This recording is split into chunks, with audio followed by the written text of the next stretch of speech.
Hey folks, so Iron Painter Challenge 2014 continues on well past midnight, and now we're going to talk with veteran painter Jim Roux, a little play on words there, as he is assembling his Death Watch box.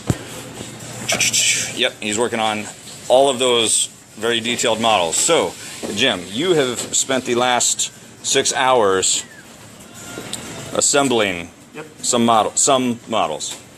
I still see a pile of sprues there, and some gooped bases. So, how do you plan on assembling the rest of these and painting them all to competition quality in the next 18 hours? 18 hours. So basically my strategy was that the base is done because the material that I'm using is going to take a good 8 to 12 hours to dry to the consistency where I need it to be to put models on it. I went up with a lot of options with different weapon options, different gun options. That's why it looks like I have a lot of crap left over here, because they just gave me a whole bunch of options. So I've cut my groups down into a very close combat oriented force and a more range support force. So those guys are going together now. That's why you see the individual little piles. So each pile is a Marine ready to be trim the mold lines and prepped for final assembly. Once those are done, as you can see here, I've got my dreadnought already ready and pushed down into sub-assemblies where I can take it apart and paint it with no problems.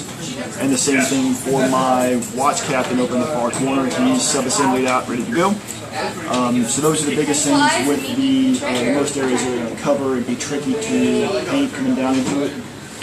Everybody else is going to be put into one, maybe two pieces. And then I've already got my color scheme planned out, so when it comes down to spraying and painting, that should roll through pretty quick.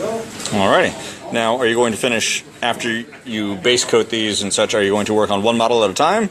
Oh no, we'll be doing a batch paint, so I'll do all 12 models in one swoop with primer and initial base coat, and then walk through each additional portion. Once the standard guys are done, and I get over to the watch captain will get a little bit extra because he is a character. And I'll finish up with any extra little tweaks on the dreadnought by itself. All right. Because it's such a large model, it's going to dominate a large portion of the game.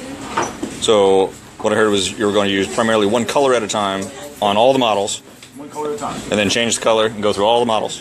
All right, assembly line painting. That's awesome. Batch painting 101. All righty, and we look forward to seeing your finished product. Appreciate it. Thanks for competing. Thank you.